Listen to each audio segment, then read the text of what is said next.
মুজাহিদ এই সিলেটের জমিনে আসিয়া আল্লাহু আকবারের আওয়াজ দিয়েছিলেন।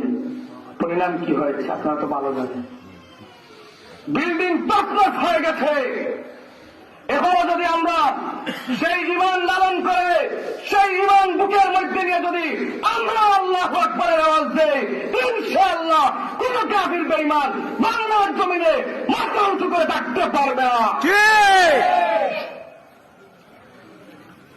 মুসলমান দেখেন, আপনি আমি ঘুমের অপর দিকে কাফির বেঈমান পুরো ষড়যন্ত্র করছে কিভাবে মুসলমানদেরকে ঈমান এবং ইসলাম থেকে দূরে সরে রাখা যায়।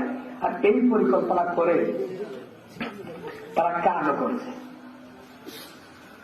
তারা কাজ চালিয়ে যাচ্ছে, আর আমরা আছি ঘুমের মধ্যে।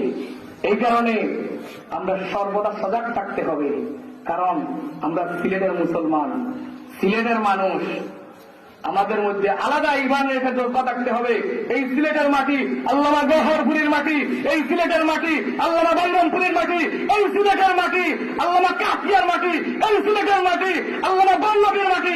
এই সিলেটের মধ্যে কোন নাস্তিক বেঈমান কোনদিন ইসলামের বিরুদ্ধে কোনো কিছু বলে থাকতে পারবে না। আল্লাহ পাক রব্বুল আলামিন আপনাকে আমাকে ঈমানের বলে বলিয়ান হয়ে এই দুনিয়ার মধ্যে থাকার তৌফিক দান করুন। সকলে বলি আমিন।